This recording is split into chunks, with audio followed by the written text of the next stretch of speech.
otra información, 8:26, y este es un caso que desde que lo conocimos, obviamente generó muchas dudas, lo que había sucedido con Rodrigo Rojas Vade, que declaró nuevamente ante la PDI por este presunto ataque simulado. Lo acompañó en esta oportunidad su madre y bueno, desde que conocimos este hecho, pocas horas después se empezó a hablar de la posibilidad de un autoataque, ¿no? De que habría sido una especie de montaje o donde él mismo se habría infligido ciertas lesiones. Pancho, ¿qué es lo que ha declarado hasta ahora Rodrigo Rojas Vade? ¿Qué se sabe?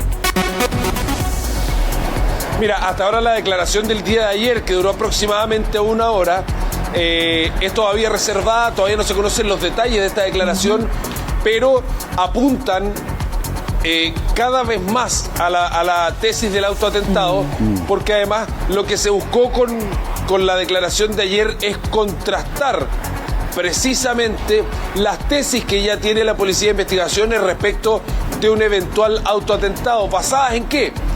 Basadas en dos cosas puntuales, hay varias, digamos, pero hay dos cosas puntuales que sustentan fuertemente la teoría del autoatentado. Una, el peritaje caligráfico que se realiza por parte de la Policía de Investigaciones, que da o denota algunas similitudes en la escritura que tenía en los antebrazos Rodrigo Rojas Vade con la escritura que él o que se ha visto en los carteles que él llevaba cuando iba a las marchas.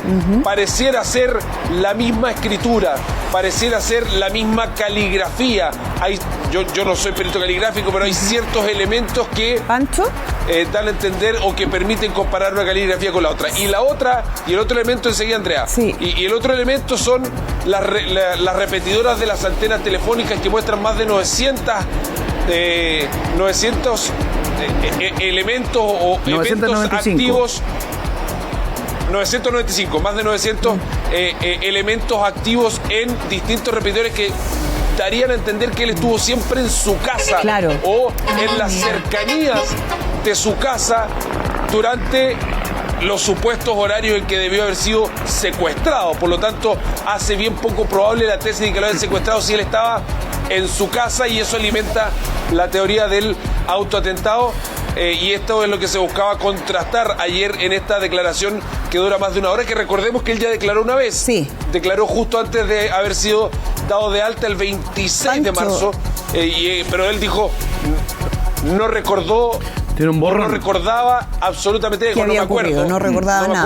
No me acuerdo de nada. Es claro. que es bueno, Pancho, poner en contexto, ¿no? Recordar exactamente qué es lo que ocurrió y qué es lo que se pensó en un primer momento. Recordemos que, según las primeras informaciones, él había salido de su casa. Lo que le había dicho a su familia es que él había ido a comprar cigarrillo, había ido a comprar pan, o hay distintas versiones, pero que él había salido de su casa en su auto, que era en realidad el auto de su hermana, a comprar, y que habría desaparecido por un tiempo y posteriormente es encontrado en ese auto, pero no al interior del vehículo, con el auto encendido, con el motor prendido, sino que él en un costado, en una caletera, en una calle secundaria que había, con múltiples lesiones, de hecho se hablaba de lesiones bien graves que habría tenido él, y con líquido combustible, que habría mostrado una intención de que a él le habrían querido hacer algo más.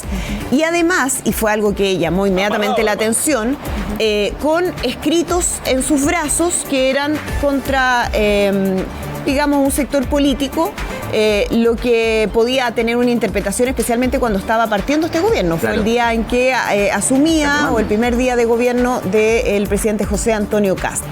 Todo era bien extraño, Pancho, digámoslo, ¿no? Desde el principio nosotros dijimos, bueno, aquí hay cosas que son raras. Él estaba maniatado. Sí. Y los primeros peritajes, y nosotros empezamos a obtener esa información rápidamente, mostraban que los elementos que él usó o que habrían sido usados para maniatarlo habrían estado al interior de su habitación, que no había habido nadie más que lo acompañara en ningún momento, y ahí empieza a hablarse de esta teoría del autoatentado, que finalmente, con lo que se ha ido comprobando, Pancho, se iría confirmando. Todavía no son totalmente tajantes en relación a qué fue lo que sucedió, pero prácticamente todo avanza hacia ese camino. Chilevisión Noticias hizo un reportaje tratando de hablar con él, tratando de reconstituir lo que sucedió en esas horas, hablando con la Fiscalía, con las policías, con las distintas partes involucradas, con algunos peritos también, para determinar exactamente qué es lo que sucedió con Rodrigo Rojas Bade. Revisamos esa información aquí en Contigo la Mañana. Hola, mi nombre es Rodrigo Rojas Bade, tengo 37 años, soy manifestante activo del levantamiento popular. Así se presentaba el exconvencional pocos meses antes que estallara una mentira, la de su falso cáncer. 6 años después, vuelve a hacer noticia por un supuesto secuestro. A la fecha del 11 de marzo, al día de hoy, no es posible establecer la participación de terceras personas en este hecho.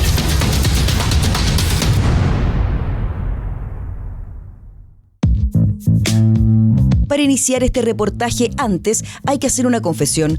Conseguir entrevistados dispuestos a hablar de Rodrigo Rojas Bade fue casi imposible. Pareciera que nadie quisiera verse involucrado con él.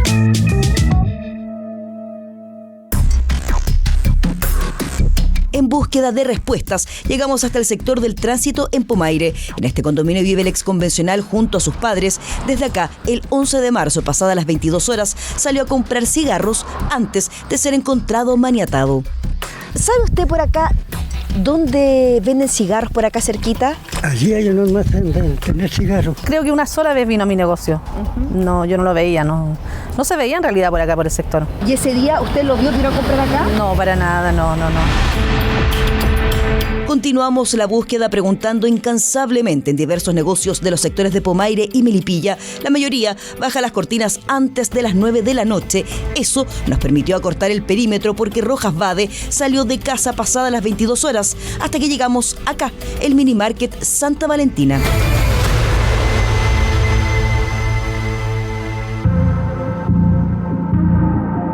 A quien vemos caminando entre la oscuridad es el exconvencional. Se acerca al negocio y tiene una pequeña conversación. Buscaba cigarros. Llegó, yo salí y él estaba allí. Ya. ¿Y qué le dijo? ¿Cómo le pidió los cigarrillos? ¿Qué le dijo? Vecina, me dice él. ¿Y papas fritas, algo más o no? ¿Solo cigarrillos? Me compró cigarrillos, parece, y bebida. Por 1 minuto con 7 segundos se mantiene en el lugar. Compra los cigarros por los que pagó poco más de 3.000 pesos. Los guarda en su bolsillo y regresa a su auto estacionado a un costado de la ruta. Siempre pasaba y dejé el auto allá. Sí, yo hacía como de entre Pascua y Año Nuevo que no lo veía. Siempre paga en efectivo. Él paga siempre en efectivo. Que él como que se pone barba aquí, anda con un piercing. Aquí se pone un aro aquí y anda con arito. Parte del proceso investigativo consta en reconstruir las horas anteriores a ocurrido los hechos.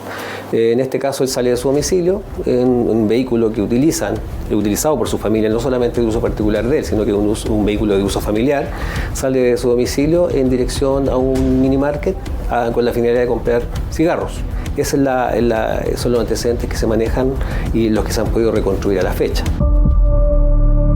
Hasta ahora, lo que se sabe es que la distancia de este negocio hasta el lugar donde fue encontrado son 9 kilómetros que se recorren en 11 minutos en auto. Testigos han señalado que cerca de las 22:40 de la noche, el auto de Rojas se estaciona a un costado de la caletera. Unas horas después, una mujer llama a Carabineros y advierte de una persona tendida en la ruta. ¿Qué ocurrió en ese tramo? ¿Cómo llegó hasta ahí?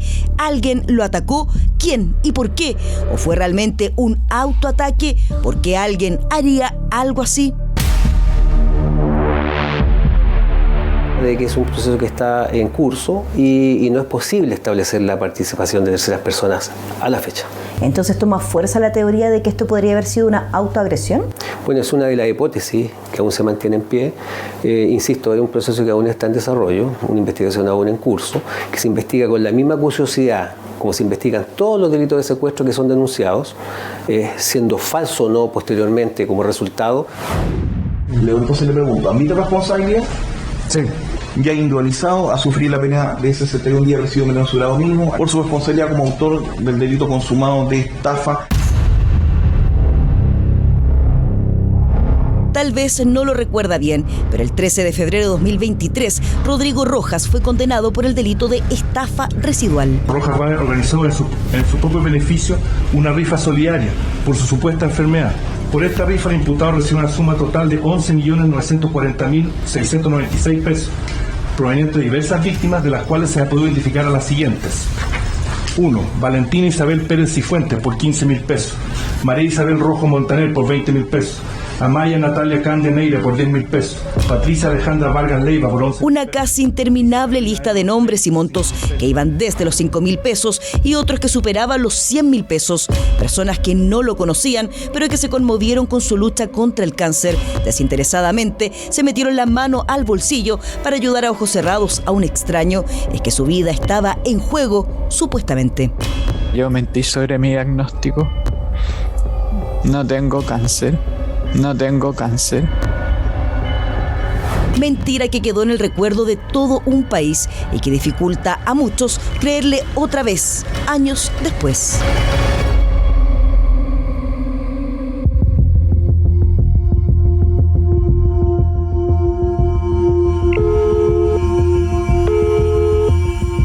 Carabineros, buenas tardes. ¿Cuál es su emergencia policial? La noche del 11 de marzo de 2026, un llamado ingresó a la Central de Comunicaciones de Carabineros. Donde una persona maniatada habría aparecido en la parte posterior de un vehículo estacionado en la caletera de la ruta 78, en el kilómetro 59, en dirección al poniente. Esa es la primera información, los antecedentes preliminares de este caso. Por ende se activa el protocolo, se activa el equipo VIP antisecuestros que se traslada hasta ese lugar. Como a las 11:20, 11:15, veníamos de Melipilla y vimos un vehículo azul detenido, pero como uno tiene miedo de las encerronas, no para. Entonces solamente lo vimos y vimos algo en el suelo, pero no nos detuvimos a ver por miedo. Y al día siguiente, ahí nos enteramos de que era este caballero. Se trataba de Rodrigo Rojas Bade, a un costado de la caletera de la ruta 78 a la altura del kilómetro 59 en Melipilla. Fue hallado inconsciente, maniatado, rociado con líquido acelerante. Su auto con las luces de estacionamiento encendidas estaba a unos pocos metros de su cuerpo herido. Esta investigación ingresa a la Fiscalía ECO como secuestro. Ya, los antecedentes o la información que se entrega, la denuncia que se realiza es de una persona que se encuentra maniatada en la vía pública que se encuentra golpeada. Por lo tanto, ingresa como secuestro a la Fiscalía ECO y es así como se ha investigado.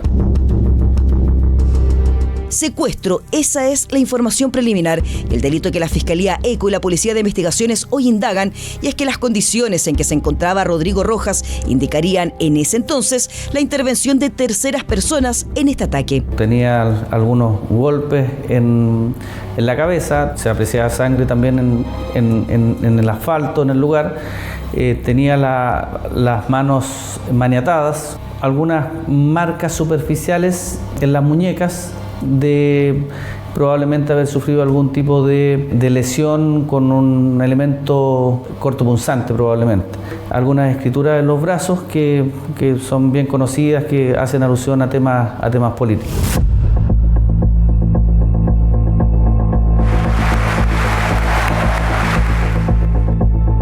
Sí, juro. Imágenes del cambio de mando del 11 de marzo de 2026, una jornada llena de simbolismos propios de esta instancia. Ese mismo día, pero hora más tarde, es que encuentran a Rojas Bade. No solo había evidencia de un supuesto secuestro, también curiosos mensajes escritos en su cuerpo: "Viva Cast" y "No más zurdos". Es entonces que nacen las primeras conjeturas. Esto era un ataque político, salían a afirmar algunos. Las diferencias políticas deben ser un debate de ideas, jamás un motivo de violencias tan brutales como esta. Deseo que Rodrigo logre salir de su estado crítico y confío en que las policías y la justicia actuarán con rapidez para encontrar a los culpables. Si bien el delito que se investiga es el de secuestro, no es la única línea que sigue Fiscalía. ¿Podríamos estar frente a una autoagresión? No, bueno, en su primera declaración entrega antecedentes respecto a su día, cuando parte su día de horas de la mañana, y precisamente cuando ocurren los hechos él pierde conciencia, no tiene antecedentes claros de si es abordado, si hay otro vehículo que lo intercepta o otro antecedente que nos puede aportar a la identificación de terceras personas en estos hechos. No recuerda nada, entonces el momento después de comprar cigarros él no recuerda nada. Efectivamente, es parte del proceso investigativo y por lo mismo, a la fecha, no es posible acreditar la participación de terceras personas en este proceso investigativo.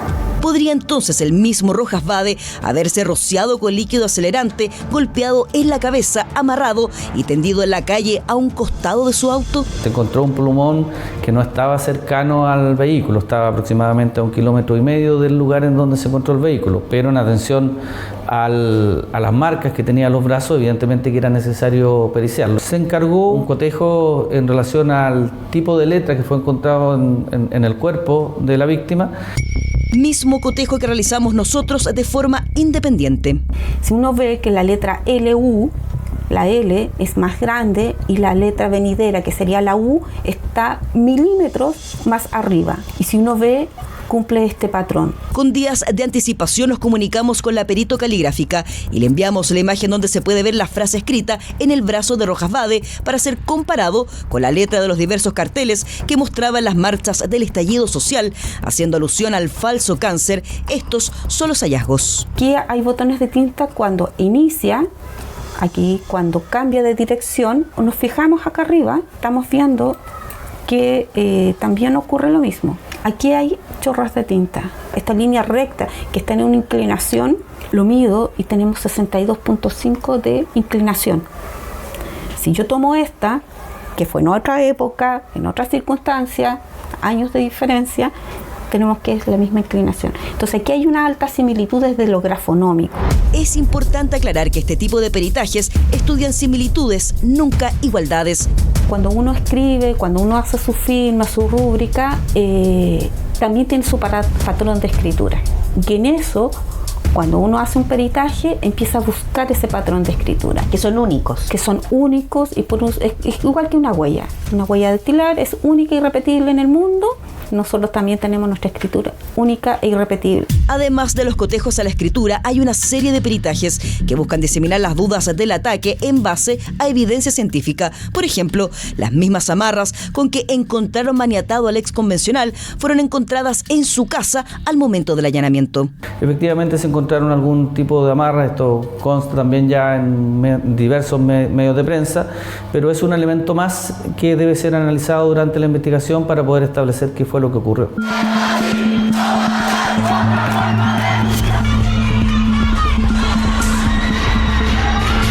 Es octubre del 2019 y las calles de todo el país se desbordaban de personas protestando por una serie de demandas sociales. Plaza Italia se transformó en el eje de concentración de las movilizaciones en la capital. Ahí es que emerge la figura de un hombre con cáncer que, a pesar de su delicado estado de salud, salía a protestar. No le cuenten a nadie que cuento mal las gotas. Es como un antibiótico natural. Y bueno, yo igual me resfrío harto. Y cada vez que me resfrío me da sinusitis y todo así como propio de un inmunodeprimido. Entonces... Esto es parte de una serie de entrevistas realizadas en nuestro canal a quienes fueron electos para el primer proceso constituyente. También fue un poquito... un crecimiento de autoestima, protestar así, sin nada. El catéter ya no lo tengo, estaba en periodo de proceso de quimioterapia y también tenía un proceso de alimentación a través del catéter. Y nada, fue como aceptarse al 100%. O sea, para mí la enfermedad nunca ha sido un problema. Una de sus compañeras fue Giovanna Grandón. También formó parte de la lista del pueblo y se hizo conocida en el periodo del estallido por este popular personaje. ¡Baila Pikachu!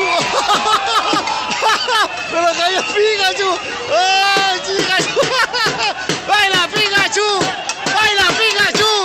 ¡Baila Pikachu! Estando con el traje, de repente veía a algunas personas que me saludaban, pero no. Yo lo veía en videos que subía. ¿Pero usted a él nunca lo vio cuando iba con el traje a la plaza? 2 ocasiones. en 2 ocasiones, pero cuando ya estaba como armándose la lista del pueblo. Recuerda cómo fue el día en que se enteraron del falso cáncer a través de una reunión por Zoom. Nos cuenta que le abrieron el vehículo, que le sacaron el computador y que la tercera le llegó la información de los exámenes que él tenía, que nos pareció un poco raro. Y ahí explicó que él no tenía cáncer. Nosotros, yo creo que nos miramos todas las caras de Zoom y todo así como que se nos cayó, todo así. Tras la publicación de una entrevista en el diario La Tercera, cuando le preguntan por la veracidad de su enfermedad, es que una caja de Pandora se abrió. Yo creo que hasta se la creía. Si no hubiera, claro, La Tercera ha levantado esta investigación y la sacaba a la luz pública, él hubiera seguido hasta el final con su mentira.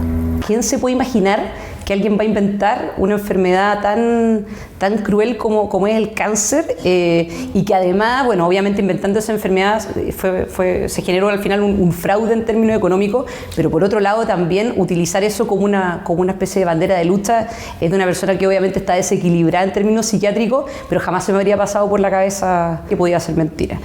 Recordar esto no es antojadizo. Es innegable que una especie de prontuario pesa sobre Rodrigo Rojas Vade. Con los hechos del 11 de marzo de este año, la veracidad del ataque se puso en duda. Es absolutamente extraño, no coincide para nada con el perfil de un secuestro o intimidación de una persona. O sea, aquí las pruebas son todas conducentes a que esto fue un montaje.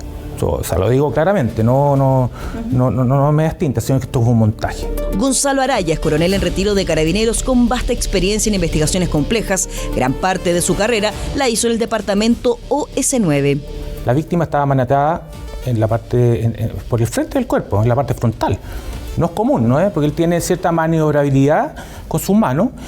Y haciendo el ejercicio previo, efectivamente, uno mismo se puede colocar una cinta con la boca. Lo segundo es la posición donde está ubicado el cuerpo. Está en una posición muy especial, de decúbito, como una posición como que está tratando de mostrar algo, de que se vea el cuerpo, que se vean los rayados que tiene él en sus brazos. Por casi 2 semanas estuvo internado en el Hospital San Juan de Dios, donde permaneció en la unidad de cuidados intensivos. Luego fue trasladado al hospital de Melipilla, donde ya le dieron su alta médica. El golpe en la cabeza no tendría relación absoluta con su estado de gravedad. Estuvo en un estado de inconsciencia. Probablemente, y también por lo que señala preliminarmente el equipo médico, no era producto del golpe en la cabeza que mantenía, sino más bien producto probablemente de la ingesta de algún otro tipo de sustancia. Y eso, efectivamente, eso es así.